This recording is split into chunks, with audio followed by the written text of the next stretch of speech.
مجھے ہوئے دوست ہیں ہمارے تو اچھی بات کر رہے ہیں, میں اپنا ایک ویو پوائنٹ دے رہا ہوں. صحیح. میری نظر میں وہ گئے, انہوں نے وہاں کے حالات دیکھ کے ان سے ڈسکس کیا, اس کے بعد آ کے ان کو ضرورت پڑی کہ اب پارلیمان میں پیش کرے, مشترکہ اجلاس بلایا گیا. ٹھیک ہے نا, سب سے بہترین ایسا اقدام تھا. ٹھیک ہے جی. اس کے بعد اب چیف آف آرمی اسٹاف کو ساتھ لے کے گئے تو اس قرارداد کو آپ بیسس بنائیں جس میں کہا گیا کہ سعودی عرب کی اگر خدا نخواستہ انٹیگریٹی کو, ٹیریٹوریل اس کی جو ہے نا سلامتی کو خطرہ ہوگا تو ہم آپ کی سلامتی کے لیے آئیں گے. اب اس میں اس کے وعدے کو یا اس بات کو اپنی قرارداد کے مطابق ری ایٹریٹ بھی کرنا اور آرمی چیف کو بھی لے جانا. سعودی عرب کے ساتھ ہمارے بڑے درینہ تعلقات. سر رجوان صاحب بات یہ ہے نا کہ آرمی چیف کو ساتھ لے جانے کی ضرورت کیوں پڑی؟ کیا یہ فیصلہ نواز شریف صاحب اکیلے نہیں کر سکتے؟ گزارش یہ ہے, میں تو میرے سے آپ نے سوال کیا ہے نا, بھلے وہ جواب سے آپ مطمئن ہو, میں نے تو بات کرنی ہے نا. پہلے سوال جواب سے میں مطمئن ہو گیا. دوسرا یہ کہ ضرورت کیوں پڑی آرمی چیف؟ گزارش یہ ہے کہ آرمی چیف کے جانے سے وزیر اعظم کے ساتھ گئے ہیں تو کیا فرق پڑ گیا ان کے جانے سے؟ میں تو نہیں سمجھتا کہ اس میں کوئی نقصان ہوا ہے. ضرورت تو اسی لیے پڑی جی کہ میرے خیال میں وزیر اعظم صاحب اپنی پوزیشن سعودیوں کے سامنے کلیئر کرنا چاہتے تھے اور یہ چاہتے تھے کہ فیصلہ انہوں نے کرنا ہے. دیکھیں جی میں انہوں نے فیصلہ کرنا ہے تو آپ کے ساتھ نہیں, یہ کیا ہے, یہ کیا ہے؟ آپ دیکھیں وزیر اعظم کتنا بھی کمزور ہو, وزیر اعظم ایک کرسی ایک رتبہ ہے, اس کی رسپیکٹ آرمی چیف بھی کریں گے, سب فورسز کے چیف بھی کریں گے. ملک کا وزیر اعظم ہے, اس کو نہیں چھیڑتے ہیں. کون پاور ایکسرسائز کرتا ہے کس کے پاس نہیں ہے. ابھی لے جانے کا جو میں سمجھتا ہوں مقصد یہ تھا کہ اس میں جنرل راحیل صاحب کی بھی میرا خیال ہے کوئی دو رائے نہیں تھی کہ سعودی کے ٹیریٹری کو پروٹیکٹ کرنا ہے.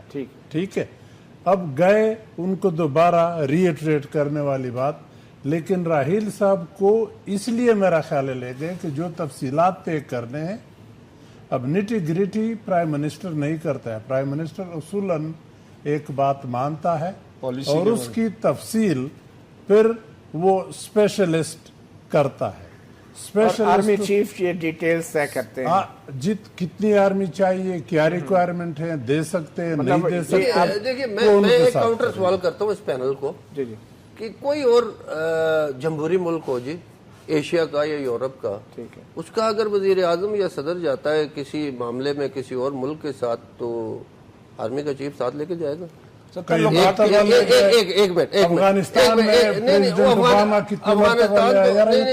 ایک منٹ, جو ڈیٹیل طے ہوتی ہے ہمیشہ وہ سٹاف لیول پہ ہوتی ہے ڈیٹیل. تو میرے خیال میں یہ اچھی بات ہے کہ میں آرمی چیف سعودی عرب گئے, سعودی عرب کی ریسپیکٹ ہر پاکستانی کے دل میں, ان کے بغیر بھی فیصلہ ہونا چاہیے تھا اور سیاسی حکومت کو میرے خیال میں اگر شروع کی پالیسی اگر ٹھیک ہوتی, ہم مضبوط بنیادوں پہ کھڑے ہوتے تو شاید اس کی ضرورت نہ پڑتی. فضل الرحمان خلیل صاحب نے جوائن کیا, سربراہ انصار الامہ کے. فضل الرحمان خلیل صاحب, آج تحفظ حرمین شریفین کی جو آج کانفرنس ہوئی ہے, آپ نے بھی اس سے خطاب کیا ہے. اس خطاب سے یہ تاثر بھی ملا کہ جیسے یہی وہ وقت ہے کہ جب پاکستان کو اپنی فوجیں وہاں بھیج دینی چاہیے.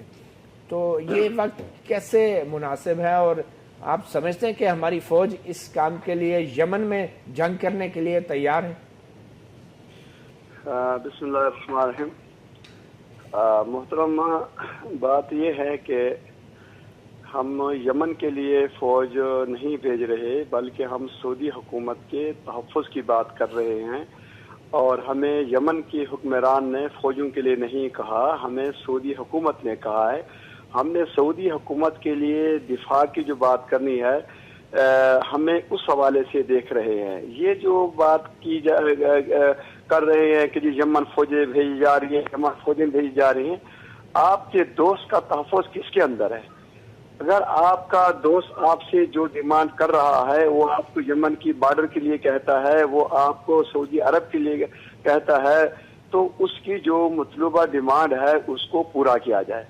جہاں تک یہ ہمارے دوست فرما رہے تھے کہ جی ایک جمہوری ملک کو ایسا کرنا چاہیے, ایسا کرنا چاہیے, محترم اس میں کوئی شک نہیں ہے, لیکن ہماری سعودی گورنمنٹ کے ساتھ یا سعودیہ کے ساتھ دو قسم کے تعلقات ہیں.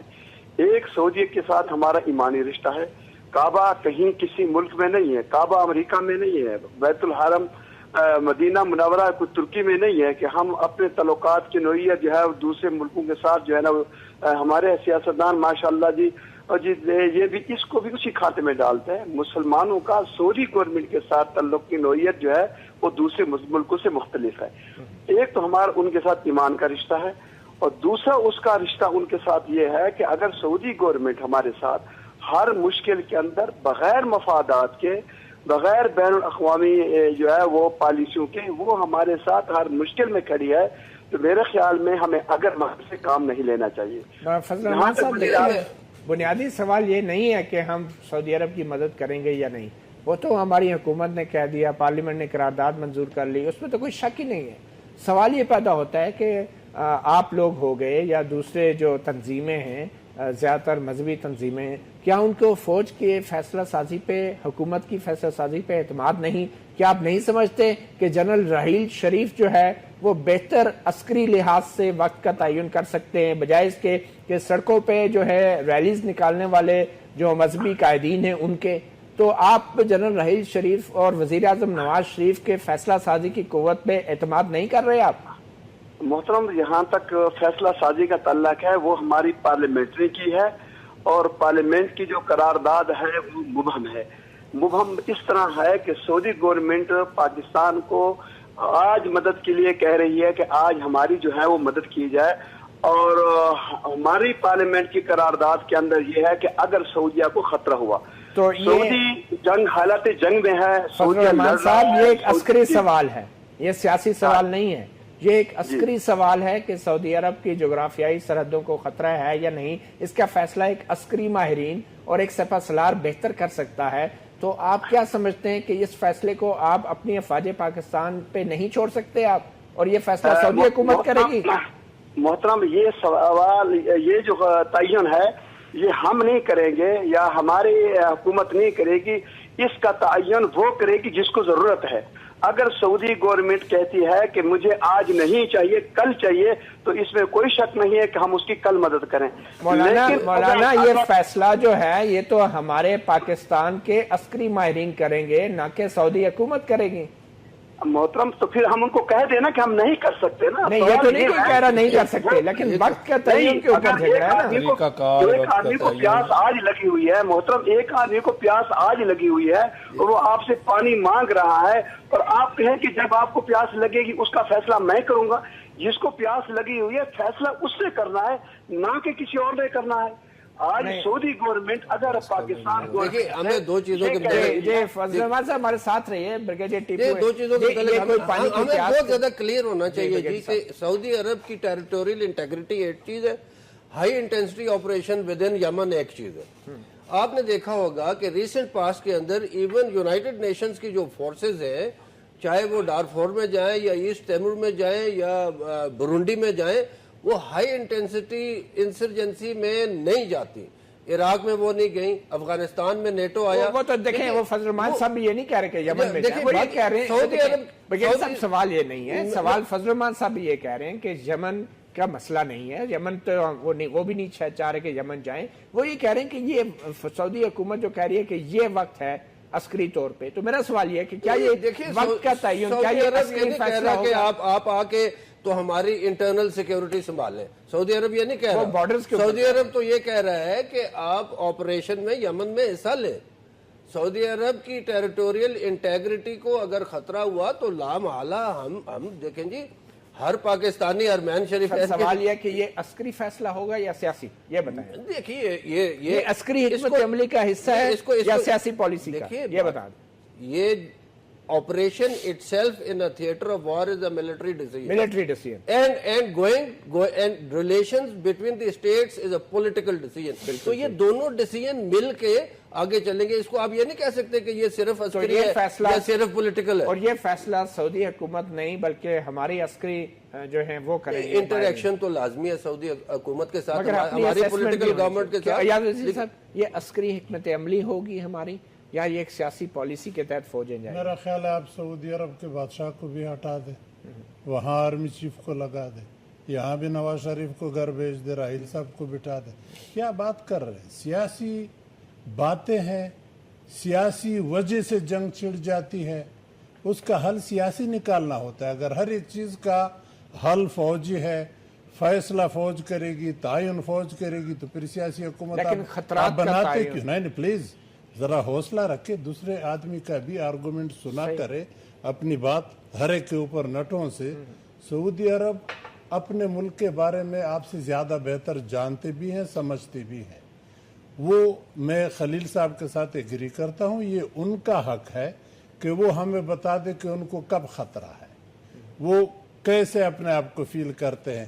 اگر اسی طرح آپ ان کو کہیں 65 وار میں آپ کہہ چکے ہوتے، 71 وار میں آپ کہہ چکے ہوتے، وہ کہتے نہیں ہم فیصلہ کریں گے کہ واقعی آپ کو خطرہ ہے کہ نہیں. یہ اس ملک کا فیصلہ ہے، وہ ملک خود فیصلہ کر لے. پلیز پھر آپ اس میں اس کی مدد کر سکتے نہیں کر سکتے، دیٹ از اٹ. چلیں ایک چھوٹی سی بریک لیتے ہیں. بڑا اہم سوال ہے کہ آخر یہ فیصلہ سیاسی ہے یا عسکری نوعیت کا تجزیہ ہوگا کہ سعودی عرب کو کتنا خطرہ ہے. یعنی ایک وقفے کے بعد یہ گفتگو جاری رہے گی.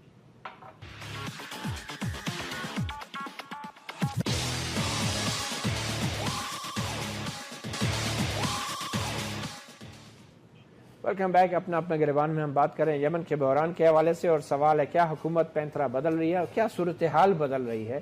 سعودی عرب کے دورے کے بعد وزیر اعظم اور آرمی چیف تو واپس پاکستان کی طرف، مگر سوال یہ ہے کہ کیا اب وقت ہے سعودی عرب کو بچانے کا، اور کیا یہی وہ وقت ہے کہ جب سعودی عرب کو خطرہ ہے اور پارلیمنٹ کی قرارداد اور ہماری حکومت کی پالیسی کے مطابق کیا اس وقت کا تعین جو ہے وہ عسکری حکمت عملی کے تحت کیا جائے گا یا سیاسی پالیسی کے تحت. اسی سوال پہ ہم بات کر رہے تھے. سینیٹر رفیق راجوانہ صاحب، یہی سوال آپ سے بھی اگر ہم کریں تو اس بات کی اسیسمنٹ جو ہے کہ سعودی عرب کو خطرہ کب ہے اور کب فوجیں بھیجنی چاہیے، کیا یہ ایک عسکری حکمت عملی کا حصہ ہے یا ایک سیاسی پالیسی ہوگی؟ لیکن یہ سب سے پہلے تو فیصلہ کرنا ہے حکومت نے، ٹھیک ہے نا جی، کہ آیا یہ ایسے حالات پیدا ہو گئے کہ جو قرارداد کا متن ہے جوائنٹ سیشن والی کا، مشترکہ اجلاس کا، پارلیمنٹ کا، وہ سٹیج خدا نہ خواستہ آ گئی ہے. سعودی عرب کی سالمیت کو خطرہ ہے. پھر اس کے بعد اگر خدا نہ خواستہ یہ وقت آتا ہے سعودی عرب سے جو ہے نا آن بورڈ لے کے، اس کے بعد آپ کا جو عسکری ادارہ ہے اس کو آن بورڈ لینا پڑے گا کہ اس کو کس طرح سے چلانا ہے. یہ اسیسمنٹ کیسے کرے گی گورنمنٹ؟ دیکھو یہ اسیسمنٹ تو حالات کے مطابق جو اس وقت ضرورت ہوگی دیکھیں گے نا. کیسے گورنمنٹ نے اسیسمنٹ تو یہ کرنی ہے کہ خدا نہ خواستہ ایسی سٹیج آ گئی ہے کہ سعودی عرب کی سالمیت خطرے میں ہے، ٹھیک ہے نا. تو طریقہ سن لینا، وہ فیصلہ وہ اسیسمنٹ حکومت نے کرنی ہے، اس کا طریقہ کار، اس کی لاجسٹک، اس کو آگے امپلیمنٹ کرنا حکومت کے فیصلے کو وہ پاک فوج نے کرنا ہے طریقے سے، جو طریقہ طے ہوگا، کیونکہ انہوں نے موقع پہ جانا ہے. اور اس کے اسیسمنٹ میں عسکری ماہرین سے بھی مشورہ لیا جا سکتا ہے. Why not. ٹھیک ہے. یہ ایک بڑا اہم ایک سوال ہے، کیونکہ فضل الرحمان صاحب کہہ رہے ہیں کہ یہی وہ وقت ہے. فضل الرحمان خلیل صاحب، آپ ہمارے ساتھ ٹیلی فون لائن پہ ہیں، تو یہ اسیسمنٹ تو بڑا ضروری ہے اور یہ تجزیہ تو بہت ضروری ہے، اور آپ نے کہا اس کا فیصلہ سعودی حکومت کرے گی اور ہماری حکومت جو ہے وہ اس کو ابھی انتظار نہیں کرنا چاہیے، دیر نہیں کرنی چاہیے. آخر جب ہمارے پاکستانی نوجوان جوان افسران اور سپاہی وہاں پہ جائیں گے، اپنی جانوں کو خطرے میں ڈالیں گے، تو کیا یہ اسیسمنٹ کا فیصلہ جو ہے اور اس حتمی فیصلے کا حق جو ہے کیا ہماری حکومت کو نہیں ہونا چاہیے؟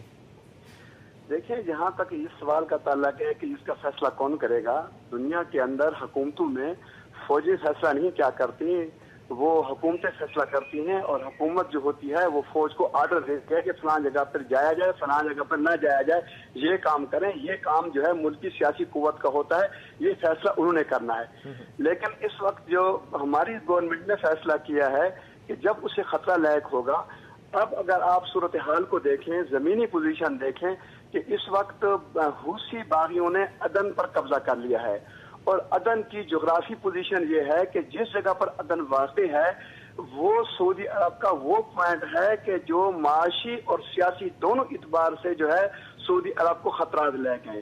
جس درے پر ان حوثی باغیوں کا قبضہ ہے، سالانہ 20,000 شپ جو ہے اسی راستے سے گزرتے ہیں. تو ایک طرف سے سعودی عرب کا تو گلا دبا دیا گیا ہے. نہیں، مگر ابھی تک ایسا کوئی فضل الرحمان صاحب ابھی تک کوئی ایسا واقعہ نہیں ہوا کہ کسی شپ کو روکا گیا ہو یا اسے تباہ کیا گیا ہو یا نقصان پہنچایا گیا ہو. یہ گلا کیسے دب گیا؟ یہ تو محترم بر وقت انہوں نے بمباری کی، جنگ میں الجھ گئے ہیں. نیول بلاکٹ خدا نہ خواستہ ہو جاتا ہے، ایسی بات. نیول بلاکٹ ابھی تو نہیں ایسا نہیں ہے نا، پھر تو اس میں پھر جی وہ کچھ کو طاقتیں کہہ رہے ہیں کہ سیز فائر کر لیا جائے. اگر ان کا قبضہ مستحکم ہو جاتا ہے، یہ تو سعودی عرب نے ان کو جنگ میں الجھا دیا ہے اور ان کے قدم نہیں جمنے دیے، تو اس بنیاد کے اوپر، ورنہ اگر ان کے قدم مضبوط ہو جاتے ہیں تو سعودیہ کی اقتصادی اور سعودیہ کی دفاعی دونوں پوزیشنوں کو انتہائی خطرہ۔ آخر میں یہ بتا دیں کہ کیا پاکستان کی افواج کو یمن کی سرزمین پہ بھی قدم رکھ دینے چاہیے اگر ضرورت پڑے؟ سعودی دفاع کے لیے انہیں ہر قدم اٹھانا چاہیے، حرمین شریفین اور سعودیہ کے دفاع کے لیے کسی جگہ پر بھی اس کو جانا پڑے تو میرے خیال میں اس کو دریغ نہیں کرنا مطلب چاہیے۔ یمن کے علاوہ جو دوسرے ممالک ہیں سعودیہ کے پڑوس میں، اگر وہاں سے بھی کوئی خطرہ ہے تو وہاں پہ بھی افواج کو بھیج دینا چاہیے۔ میرے خیال میں حرمین شریفین کے تحفظ کا تعلق جو ہے وہ پاکستان کے نہیں بلکہ دنیا کے مسلمانوں کے ساتھ ہے۔ حرمین شریفین کو تحفظ لائق ہوتا ہے، ہم فوجی بھی جائیں، ہماری عوام بھی جائیں، میں سمجھتا ہوں کہ تمام مسلمانوں کو حرمین شریفین کا دفاع کرنا چاہیے اور ان پہ ان کا دفاع کرنا فرض ہے۔ بہت شکریہ فضل الرحمان خلیل صاحب، ہمارے ساتھ اپنے گریبان کو وقت دینے کا۔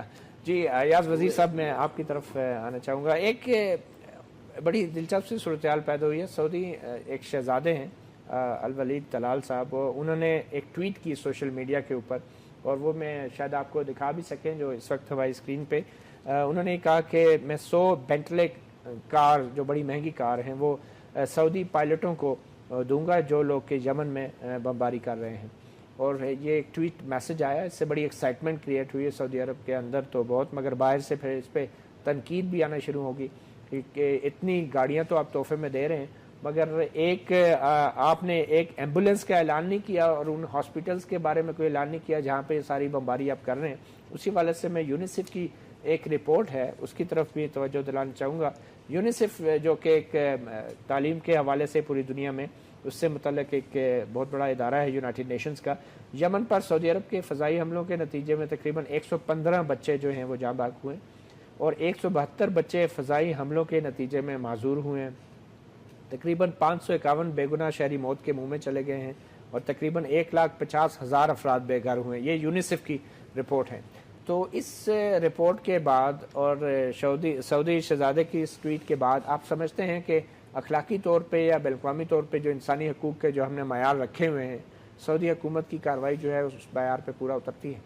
دیکھیے، اگر آپ اسی کو بیس بنا کے اس جنگ کو کہیں کہ یہ غلط ہے تو پھر تو آپ اپنے ملک کے اندر دیکھ لیں، آپ نے خود اپنے ملک کے اندر کتنے انسانی حقوق کی وائلیشن کی ہے، آپ اس کو کیسے جسٹیفائی کریں گے؟ دیکھیں، جنگ میں یہ چیزیں ہوتی ہے۔ ملک کی تحفظ کے لیے اگر جنگ لڑنا ہے تو اس میں وہ کیا کہتے ہیں، سوکھی لکڑی کے ساتھ وہ گیلی بھی جل جاتی ہے آگ میں۔ لڑائیوں میں ایسے لڑائیوں میں انفارچونیٹلی میں اس کو جسٹیفائی نہیں کرتا، لیکن انوسینٹ لوگ بھی ان کے ساتھ ضرور کہیں نہ کہیں مارے جاتے، کتنا بھی اوائڈ کر لے۔ سعودی کہتے کہ ہم اپنی سروائیول یا ڈیفنس اپنے ملک کے لیے یہ جنگ لڑ رہے ہیں۔ اب یہ ان کا کام ہے کہ ان کو جسٹیفائی کر لے۔ میں انوسینٹ لوگوں کے مارنے کو جسٹیفائی نہیں کرتا، لیکن ملک کی دفاع سب چیزوں پہ فوقیت لیتی ہے، ورنہ اپنے ملک کے اندر آئی ریپیٹ اگین، اپنے گریبان میں دیکھ لے آپ کے پروگرام کے مطابق آپ نے کتنا اپنے ملک کے دفاع کے لیے اس چیز کو وائلیٹ کیا ہے، تو اگر دوسرے وائلیٹ کر لے تو آپ ان کو کیسے کہیں گے؟ وہ تو ٹھیک ہے، لیکن کیا جو ہم کر رہے ہیں وہ صحیح ہے؟ پھر نہیں، میں اس کو ٹھیک تو نہیں کہہ رہا ہوں، لیکن ایک طرف ملک کا تو چونکہ ہم اپنے آپ کو تنقید کا نشانہ نہیں بنا سکتے، اس لیے ہمیں دوسروں پہ بھی تنقید نہیں کرنی چاہیے۔ میں یہ کہتا ہوں کہ اگر ایک طرف پورا ملک گرنا ہے خدا نخواستہ اور دوسری طرف 10-15 لوگ گر رہے ہیں، تو اب آپ خود فیصلہ کر لیں کہ یہ 180 ملین یا 200 ملین لوگ یہ گر جائیں سمندر میں۔ لیکن سعودی عرب اپنے ملک میں یہ کاروائی نہیں کر رہے، ایک دوسرے ملک میں جا کے کاروائی کر رہے ہیں، یہ فرق ہے۔ ان کا اپنا کاز ہے، یہ خطرہ ہے۔ اپنے دفاع کے لیے وہ کہتے ہم یہ کر رہے ہیں، ورنہ ہماری سرحدات پہ یہ لوگ پہلے بھی ہو چکا ہے۔ صحیح۔ آپ یہ سعودی شہزادے کی اس ٹویٹ کے بارے میں کیا کہتے ہیں جو انعام رکھا انہوں نے پائلٹوں کے لیے؟ دیکھیں، یہ تو موٹیویٹ کر رہا ہے ان اپنے لوگوں کو، اس کے بارے میں کیا بولوں ادھر بیٹھ کے؟ مجھے تو ایسا لگتا ہے جیسے کمپیوٹر کا گیم کھیل رہا ہے بچوں کی طرح، یہ اس طرح تو نہیں ہوتا۔